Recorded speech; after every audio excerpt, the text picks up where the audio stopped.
Muy buenas tardes, señoras y señores. Bienvenidos al atardecer de este lunes, día 17 de febrero de 2025. Estamos viviendo horas decisivas, me parece a mí, para ver cómo evoluciona el cambio que se está produciendo sin duda en lo que es el panorama geoestratégico del mundo entero.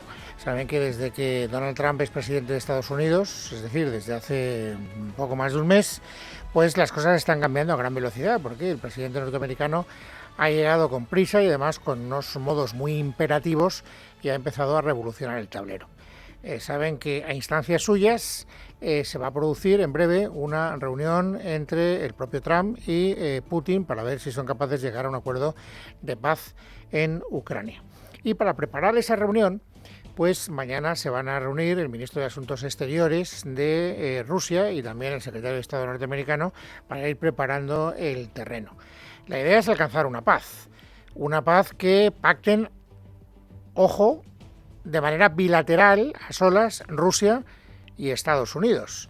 Trump está convencido, lo ha dicho con toda claridad, que esa paz es posible y está cerca. No hay tiempo concreto, pero podría ser muy pronto. Pronto veremos qué pasa. Creo que él quiere parar. Esa fue mi pregunta, porque si él continúa, eso habría sido un gran problema para nosotros y eso me habría causado un gran problema porque simplemente no puedes dejar que eso pase. Creo que él quiere terminarlo y quiere terminarlo rápido. Ambos. Zelensky quiere acabarlo también. Bueno, habla de Zelensky como si Zelensky fuera una parte importante en esta ecuación y no parece que Zelensky sea muy importante. Cuando habla Trump de él, se está refiriendo a Putin, naturalmente. Dice, Putin quiere parar la guerra y por lo tanto yo creo que se darán las condiciones para pararla. ¿Qué condiciones? Pues las que pacten ellos dos. Aquí el asunto fundamental es que están hablando de Ucrania sin Ucrania. Y están hablando de Ucrania sin los socios europeos de Ucrania, porque al final quienes han estado ayudando a Zelensky a mantener la posición y a defenderse de la invasión rusa han sido básicamente los países europeos, entre los cuales nos encontramos. Pero en la reunión de mañana ni va a estar Zelensky, ni va a estar ningún representante de la Unión Europea. Es más, como nos contará enseguida Verónica Jorro, el propio ministro de Asuntos Exteriores ruso ha dicho que pintan los europeos en esta historia, como si dijeran, aquí son como, yo qué sé, pues, convidados de piedra. Lo que pueda pasar mañana en la reunión no se sabe muy bien. Lo que se sabe es lo que nos cuenta precisamente Verónica Jorro. El secretario de Estado estadounidense Marco Rubio ya se encuentra en Riad y por orden de Vladimir Putin, Rusia estará representada por el ministro de Exteriores Sergei Lavrov y el asesor del Kremlin Yuri Ushakov. En rueda de prensa, Lavrov ha explicado que el objetivo del viaje es retomar el diálogo entre Rusia y Estados Unidos. Sobre las negociaciones sobre Ucrania, el ministro ruso ha señalado que Estados Unidos puede ayudar a solucionar el problema. No piensa lo mismo del papel que pueden jugar los países europeos. No sé qué pintan en la mesa de negociaciones, ha sentenciado Lavrov, que ha desechado la participación de países europeos en un proceso de arreglo, a los que ha acusado de utilizar la congelación del conflicto como subterfugio para la continuación de la guerra. Por otro lado, el presidente ucraniano Volodymyr Zelensky ha asegurado que no ha sido informado de la reunión de mañana entre Rusia y Estados Unidos, por lo que ha adelantado que Ucrania no reconocerá ningún resultado fruto de dicho encuentro. Es muy interesante esta posición de Zelensky porque entra en una clara contradicción con lo que había dicho Donald Trump. Saben ustedes que, escuchen, es muy breve, una pregunta que le hacen al presidente norteamericano y la respuesta del presidente norteamericano. ¿Va a estar Zelensky involucrado en las negociaciones? Sí estará. Él estará involucrado. ¿De qué manera? No lo sabemos. De momento no va a estar mañana en esa reunión preparatoria. Lo que dice la delegación norteamericana, según le he podido leer en los medios de comunicación con detenimiento, es que le informarán en primer lugar a Ucrania. No tiene ninguna gracia, pero bueno, esta es la situación. Y naturalmente esto tiene repercusiones no solo por lo que hace referencia a la paz de Ucrania, sino también a la relación bilateral entre Estados Unidos y Europa. Nosotros siempre hemos hablado del amigo americano. La relación transatlántica siempre ha sido fijo en la quiniela cuando hablábamos de cuál era la distribución geoestratégica del mapa mundi. Y sin embargo eso está empezando a cambiar. En Europa están muy preocupados precisamente porque se dan cuenta de que Trump está empezando una, estrategia de ninguneo a la Unión Europea. Y eso es lo que ha obligado a Macron, presidente francés, a convocar esta tarde en París una reunión donde van a estar algunos, no todos, presidentes de la Unión Europea. Entre otros estará Pedro Sánchez, el español, estará también el representante de la OTAN y estará Ursula von der Leyen. ¿Por qué? Pues porque Europa quiere un lugar en la mesa. y tiene que ver cómo consigue que Donald Trump nos dé carta de naturaleza en esta negociación y en lo que pueda pasar a partir de ahora en el futuro inmediato. Por lo tanto, la siguiente pregunta es: ¿qué va a pasar en la reunión de esta tarde en París? De nuevo, Verónica Jorro. Macron ha organizado una reunión informal que contará con la presencia de la presidenta de la Comisión Europea, Ursula von der Leyen, el presidente del Consejo Europeo, Antonio Costa, y el secretario general de la OTAN, Mark Rutte. Al encuentro también acuden el presidente Pedro Sánchez, su homólogo alemán Olaf Scholz, el primer ministro británico Keir Starmer o la primera ministra italiana Giorgia Meloni, entre otros. El objetivo del presidente de Francia es iniciar un periodo de consultas entre los líderes europeos sobre la situación en Ucrania y cuestiones de seguridad europea. Y es que la conferencia de Múnich de este fin de semana ha estado marcada por las tensiones entre Estados Unidos y los países europeos sobre el incremento del gasto en defensa y la relación futura de seguridad con Ucrania en medio de un nuevo acercamiento entre Trump y Putin. Sobre la mesa el envío de tropas a Ucrania lo ha ofrecido el británico Starmer. Suecia tampoco lo descarta. Sin embargo, por el momento no hay mucho consenso. Alemania lo considera prematuro, Polonia lo descarta y España ni siquiera era conocedora de esta posibilidad. Por otro lado, el encuentro de esta tarde en París ha causado malestar en varios países que han quedado fuera, como es el caso de Rumanía, República Checa y Eslovenia. La presidenta de esta última ha criticado que al no involucrar a todos los miembros, los Estados europeos no reciben un trato igualitario. Bueno, sobre esta cuestión ha hablado Álvarez, como nos decía Verónica Jorro. Dos cosas. En relación a lo que Europa quiere conseguir en la reunión de esta tarde. Álvarez, nuestro canciller, nuestro ministro de Exteriores, ha dicho esto. Lo que nosotros esperamos esta tarde es que, una vez más, como en las últimas reuniones, como ocurrió en la conferencia de Múnich o en París a nivel de ministros de Asuntos Exteriores el pasado miércoles, se evidencie una unidad europea, una visión europea comprometida con la paz en Ucrania. En segundo lugar, que sigamos reflexionando de cuál es la mejor forma de ayudar a Ucrania para que llegue la paz. En tercer lugar, que avancemos en nuestra reflexión de los europeos, qué tenemos que hacer para garantizar nuestra seguridad. Bueno, y luego también ha hablado de la posibilidad de que Europa envíe tropas a Ucrania. Ya saben que hay países como el Reino Unido, como Suecia, que están dispuestos, países que se niegan, como por ejemplo Polonia, y España, ¿en qué posición está? Escuchen.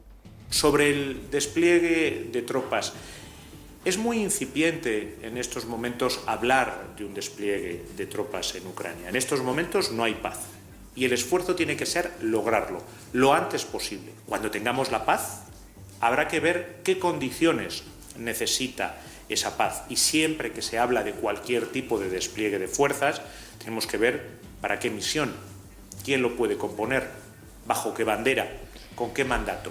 Bueno, no podemos saber qué va a pasar ni esta tarde en París ni mañana en Riad, pero sí podemos hablar con expertos que nos digan qué se espera, qué es lo que ellos creen que va a poder pasar. Así que 3 preguntas muy rápidas para Enrique Navarro, que es consultor y es nuestro analista en defensa y seguridad internacional. Digo nuestro porque nos ayuda con mucha frecuencia. Don Enrique, bienvenido, buenas tardes. Hola, buenas tardes, Luis. Mañana, ¿qué esperas de la reunión preparatoria de mañana en Riad?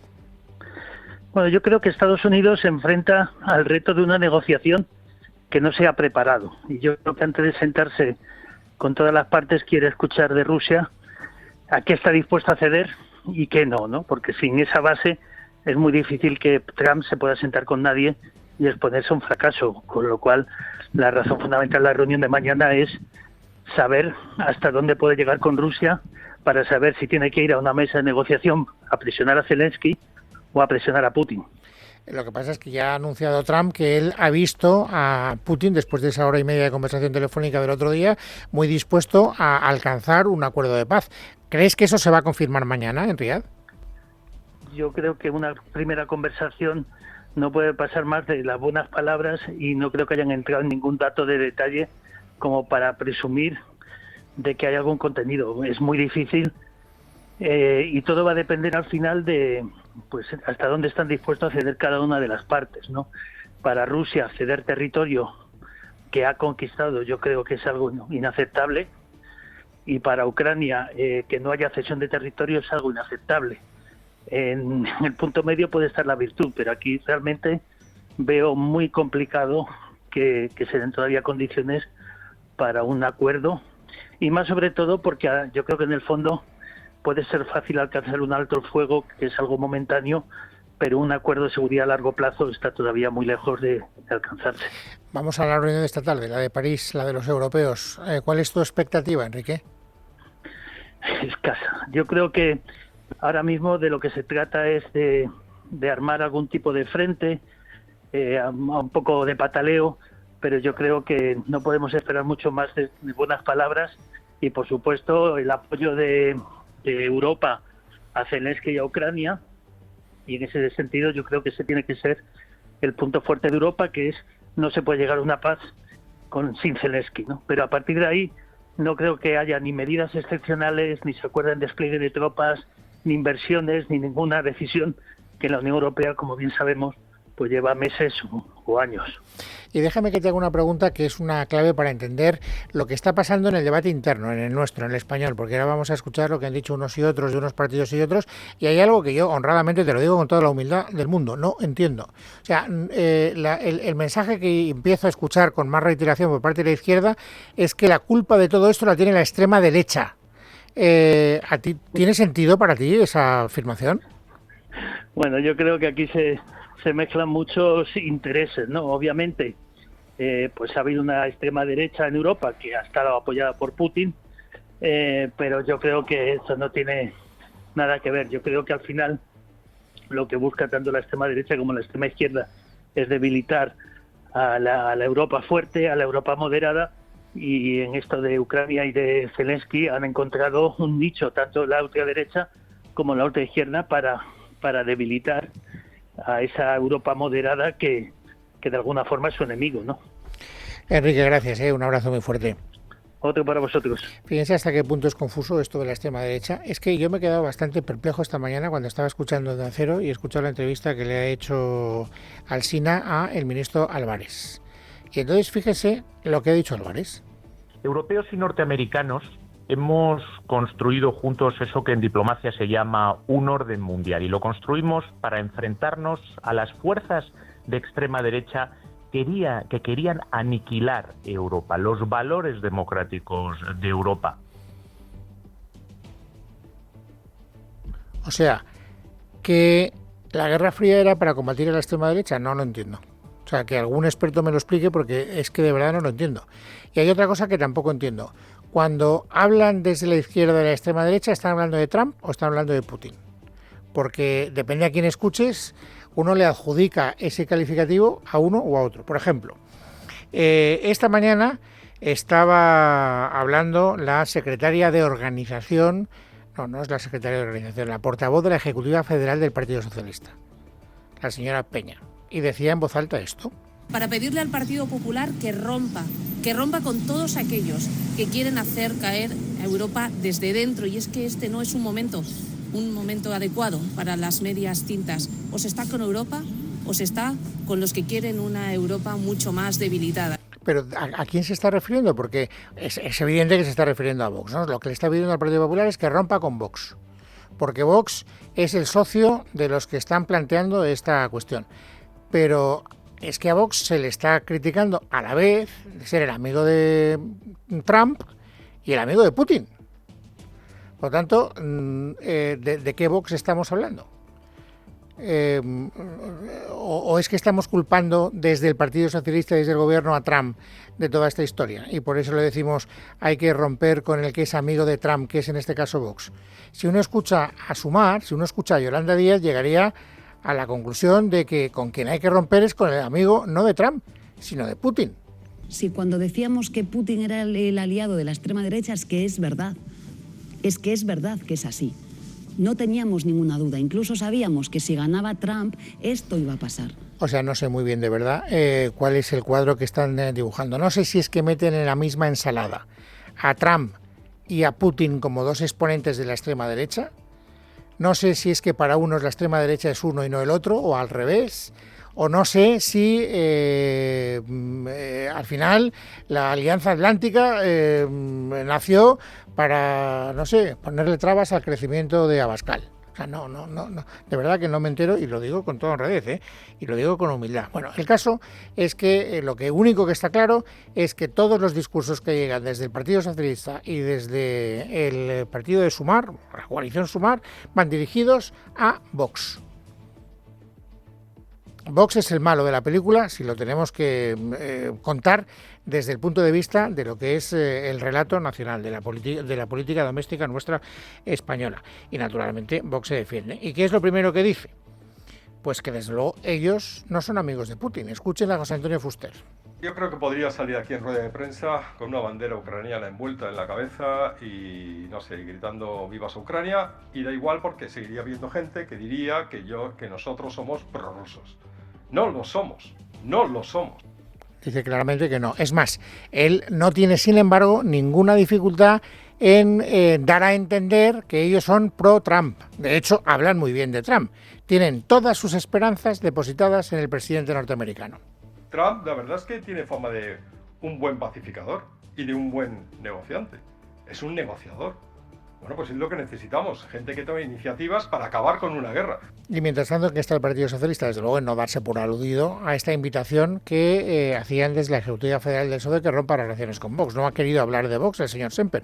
Hoy ha comparecido ante la opinión pública para decir que quien tiene que aclararse es el partido gobernante. Escuchen a Borja Semper. Antes de saber qué va a hacer la Unión Europea, nos preocupa y mucho qué va a hacer el Gobierno de España. Porque nuestro Gobierno no se pone de acuerdo ni con la posición que hay que mantener con Rusia, ni con Ucrania. Y tampoco se pone de acuerdo en el papel que tenemos que mantener con los Estados Unidos.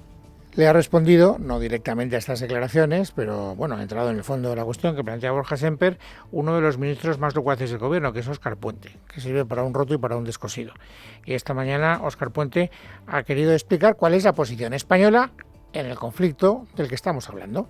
Yo creo que la posición de España en torno a Ucrania siempre ha sido clara, defender su soberanía, defender la libertad de los ucranianos, y esa es la línea que yo creo que va a mantener Europa. Lo contrario, bueno, sería primar o premiar a quien violenta la soberanía de los países por la fuerza, ¿no? Yo creo que la posición española está clara y va a ser la que hemos mantenido siempre. Bueno, muy clara no está la posición española, porque en la política española hay muchos actores y ya ven ustedes, que es lo que a mí me interesaba reflejar en estos primeros minutos del programa, que cada uno toca una partitura distinta.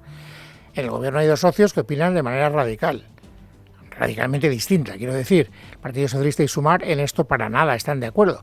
El principal partido de la oposición no está de acuerdo con el partido gobernante, aunque serían las dos formaciones que en teoría deberían tener más posibilidad de llegar a acuerdos, sobre todo si hay que incrementar el gasto de defensa o hay que tomar decisiones que la izquierda más radical no vería con buenos ojos.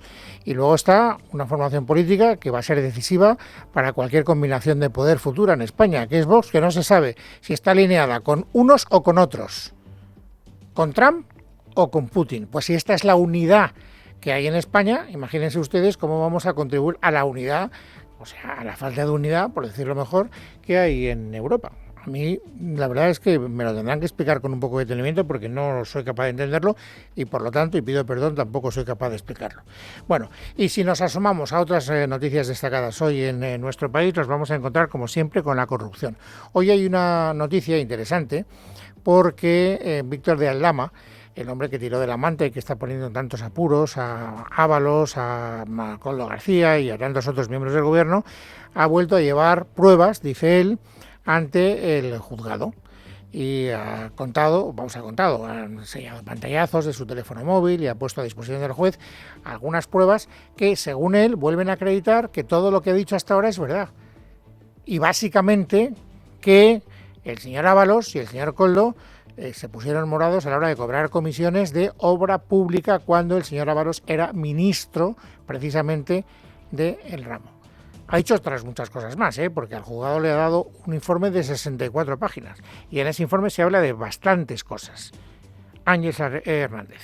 Estas pruebas localizadas en su teléfono móvil incluyen anotaciones manuscritas de Koldo García relacionadas con la preadjudicación de obras públicas ofertadas por la Dirección General de Carreteras. Destaca un cuadro con una relación de obras en la que aparecen señalados dos tramos de carretera de la A11 y la A26 en amarillo y otros dos tramos marcados a bolígrafo. Otra de las pruebas presentadas es una fotografía en la que se refleja el rostro de Koldo García en el cristal de lo que parece ser un móvil junto a otros contratos. Además de estas acusaciones, el escrito de Aldama también incluye nueva documentación sobre la constructora AZBI, presidida por Manuel Contreras. Aldama asegura que AZBI se benefició de la adjudicación de obras públicas a cambio del pago de comisiones. Para respaldar esta afirmación, presenta un borrador de contrato entre AZBI y Grupo Vivir, una empresa vinculada a Aldama, en la que se reservaban las obras de construcción en el solar del antiguo Club de Natación de Sevilla. También se incluyen correos electrónicos que, según Aldama, demuestran que Contreras utilizaba a él y a Koldo García como intermediarios para gestionar reuniones con el director general de Carreteras, Javier Herrero. Por otra parte, Aldama también ha revelado detalles sobre el alquiler de 2 apartamentos en Madrid, uno en la calle Atocha y otro en la calle Ayala, donde Ángel Víctor Torres, José Luis Ábalos y Koldo García estuvieron alojados en compañía de señoritas. Estas nuevas revelaciones se suman a las conversaciones de WhatsApp y otros documentos que Aldama ya había presentado en diciembre, en los que se evidenciaba el supuesto pago de comisiones por la adjudicación de obras públicas. El caso sigue abierto y se espera que estas nuevas pruebas sean analizadas por el magistrado Leopoldo Puente, quien instituye las investigaciones. Bueno, pues ya veremos lo que dice el magistrado. Mientras tanto, lo que más ruido ha hecho hoy en los medios de comunicación es la aportación de esos contratos que demuestran que efectivamente Aldama contrató 2 pisos donde se supone que el señor Ábalos y el señor Torres tenían encuentros con señoritas. Lo digo porque esto es lo que ha querido hoy privilegiar a la hora de hacer declaraciones públicas el portavoz del Partido Popular, Borja Semper. Ahora también sabemos que Ángel Víctor Torres sí estaba en Madrid el fin de semana en el que Aldama le situó en un apartamento de lujo con señoritas pagado por la trama Koldo. A Ángel Víctor Torres, lamentablemente, se le está poniendo cara de Ábalos. Esa afirmación de Semper tiene sentido porque hoy el diario El Confidencial contaba en un momento determinado que no había dicho la verdad Ángel Víctor Torres cuando dijo que no estaba en Madrid el día que Aldama afirmaba que había contratado un piso para que él se reuniera con señoritas. Y resulta que el Confidencial publica la prueba que dice que estaba en un acto en Fuenlabrada acompañando al presidente del gobierno. De ahí que el Partido Popular haga ese discurso. Hoy, por lo tanto, el señor Ángel Víctor Torres en teoría debería estar nervioso. Y sin embargo, las declaraciones que ha hecho públicamente ante los medios de comunicación van justamente en la dirección contraria. Me alegra que hoy esta información deje al descubierto que estamos ante una cadena de embustes y mentiras que lo que pretenden es dañar la imagen de Ángel Víctor Torres, y algunos lo utilizan de voceros o de altavoces participando de una injuria y de una calumnia, ¿no? Bueno, es lunes, es 17 de febrero de 2025. Vamos, amigos, ahora a completar el paisaje informativo sobresaliente del día. Noelia Bautista, bienvenida, buenas tardes. Buenas tardes, Luis. Vamos a comenzar con esa última hora que nos llega desde París, porque acabamos de conocer, es noticia de última hora que publica Europa Press, el presidente de Francia, Emmanuel Macron, acaba de hablar con Donald Trump por teléfono antes de recibir en el Elíseo a los líderes europeos. Tenemos algunas declaraciones también de lo que está pasando, de los que están dentro de esa reunión en París y las declaraciones que han hecho antes de entrar. Por ejemplo, Ursula von der Leyen, que ha insistido en que la Unión Europea aumente la defensa y tenga una mentalidad de urgencia en cuanto a la seguridad continental antes de esa reunión en París con los otros líderes continentales. Ha hablado también el presidente del Consejo Europeo, Antonio Costa, que ha subrayado que esta cita en París es el principio del ejercicio de convergencia europea de cara al debate sobre la situación en Ucrania y la realidad de la seguridad europea. Ha dicho que después habrá un debate con los 27 comprometidos, decía Costa, con la paz y la seguridad en Europa. Por cierto, a ambos ha mandado un mensaje también, uno de los que no está invitado, el primer ministro de Eslovaquia. Ha dicho Robert Fico que ni von der Leyen ni Antonio Costa tienen mandato para tratar cuestiones clave ahora como el potencial envío de tropas sobre el terreno. De vuelta a nuestro país, el gobierno de coalición sigue dando muestras también este lunes de la brecha que ha abierto la decisión de Hacienda de no eximir del pago del impuesto de la renta el salario mínimo interprofesional. En Televisión Española, Yolanda Díaz ha acusado al departamento de María Jesús Montero de estar generando confusión, ha dicho, y de llevar a cabo políticas que no son de izquierdas, como por ejemplo bajar impuestos a las energéticas mientras los perceptores del SMI tienen que pagar el IRPF. Es por ello por lo que ha avisado al departamento de María Jesús Montero de que si no pactan eximir de este impuesto al SMI, será el Congreso de los Diputados quien lo decida. Por cierto, ha insistido también un día más en que se enteró de todo por la prensa. Yo me enteré, estaba con la secretaria de Comunicación de Moncloa a mi lado y creo que nos enteramos las dos a la vez, por ustedes. Entonces, esto sí que no es correcto. Yo no he hecho esto jamás en mi vida, pero además le digo más. Es que veníamos de un Consejo de Ministros presidido por el presidente del Gobierno, en el que no hubo ni una referencia al salario mínimo. Pero es que el día anterior por la tarde el ministro de Economía les dijo a todos ustedes que la decisión no estaba tomada. Acusación a la que ha contestado más tarde, unos minutos más tarde en Radio Nacional, el ministro de Agricultura, Luis Planas, que ha recordado a Yolanda Díaz que no eximir el SMI del pago del impuesto de la renta estaba contemplado en un documento, pero es que es un documento de los técnicos del propio Ministerio de Trabajo. Por cierto, en la comisión de expertos, yo me preocupo de leer los papeles. En la comisión de expertos ya aparece mencionado. Para que la audiencia lo tenga claro, usted se ha leído documentos del propio Ministerio de Trabajo en el que los expertos del Ministerio abogan para que el SMI cotice el IRPF. ¿Está diciendo eso? Sí. Y de la bronca, el siguiente paso, que es lo que ha pedido Sumar en la rueda de prensa de su partido, en la que Urtasun ha avisado al Gobierno de que, de lo contrario, el PSOE se va a quedar solo en la Cámara Baja. Pues enrocarse en algo que no cuenta, no tiene ni apoyo social ni apoyo parlamentario, nos parece que no tiene ningún sentido. Y por lo tanto, le toca a Hacienda mover ficha. Nosotros le instamos a que mueva ficha y a poder resolver esta cuestión en el Gobierno. Ernest Urtasun trata de movilizar a la parte socialista del Gobierno, mientras en Podemos no dan credibilidad al ultimátum de Yolanda Díaz. Dice su portavoz Pablo Fernández que no descartan incluso que la vicepresidenta segunda acabe claudicando ante el PSOE. Con Yolanda Díaz nunca se sabe. Como digo, la semana pasada anunció también que presentaba esta ley para que no tributase el SMI, pero hoy dice que está dispuesta a retirarla para negociar con el Partido Socialista. Bueno, vamos a ver lo que pasa mañana en la mesa. Yo creo que lo que mañana ocurra en la mesa es un buen termómetro para saber si lo que sucedió el martes pasado entre el PSOE y Sumar se queda en un paripé y en un teatro, o si verdaderamente Yolanda Díaz y Sumar están dispuestos a llegar hasta el final, algo que permítanme que dude. En Plaza Pablo Fernández, como escuchaban, a la reunión de mañana de la mesa del Congreso, mientras en Junts van a forzar a una autoenmienda del PSOE presentando en el Congreso una iniciativa vinculada ahora con la lucha contra la multiresidencia y contra la ocupación. Miriam Nogueras asegura que no van a permitir que les bloqueen las leyes como hacen, dice, con el Partido Popular.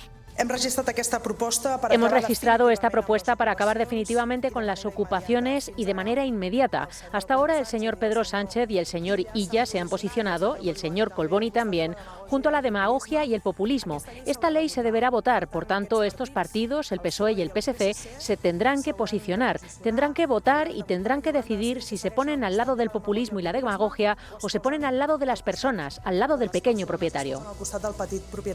Por cierto, y hablando del separatismo catalán, sepan también, y lo hemos conocido hace unos minutos, que el gobierno de Salvador Illa y Esquerra acaban de pactar que Cataluña gestione el servicio de cercanías a partir de enero de 2026. Una empresa mixta formada por el gobierno catalán y el central, que no va a ser Renfe, será la encargada de todas las líneas férreas. Silvia Paneque, portavoz y consejera de Territorio, Elisenda Alemany, secretaria general de Esquerra.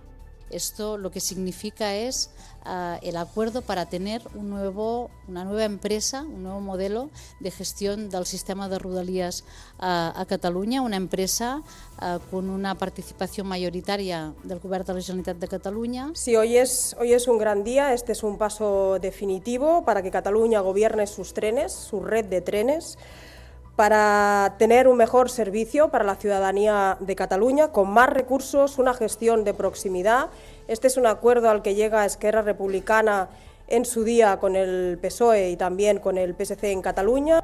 Y dos titulares más. El primero nos llega desde el Tribunal Supremo porque el juez que investiga al fiscal general del Estado ha reclamado a la Oficina de Móviles dependiente de Justicia y de Hacienda los teléfonos que hubiese podido entregar Álvaro García Ortiz, el jefe del Ministerio Público, desde el pasado mes de marzo. Sepan también que el alto tribunal ha citado como testigos a la que fuera asesora de Moncloa, que envió a Juan Lobato el mail filtrado con los datos de la pareja de Ayuso, y también al exsecretario de Estado de Comunicación, Francesc Vallès. Y el segundo titular es también del exterior. Estamos muy pendientes, Luis, a esta hora del estado de salud del Papa Francisco, que continúa ingresado en un hospital de Roma, donde lleva ingresado desde el viernes. El Vaticano acaba de informar en un segundo comunicado de que los resultados de las pruebas realizadas en los últimos días y las realizadas también hoy mismo, este lunes, han demostrado una infección polimicrobiótica de las vías respiratorias que ha determinado un cambio adicional en esa terapia con la que están combatiendo esa bronquitis, que es lo que sufre. Exámenes que indican, dice el Vaticano, un cuadro clínico complejo que requeriría una hospitalización adecuada, por lo que de momento se ha cancelado la audiencia general de este miércoles 19 de febrero.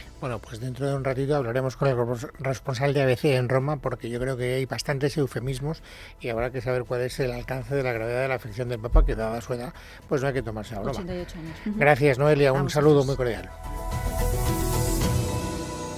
En casa de Herrero. Es Radio.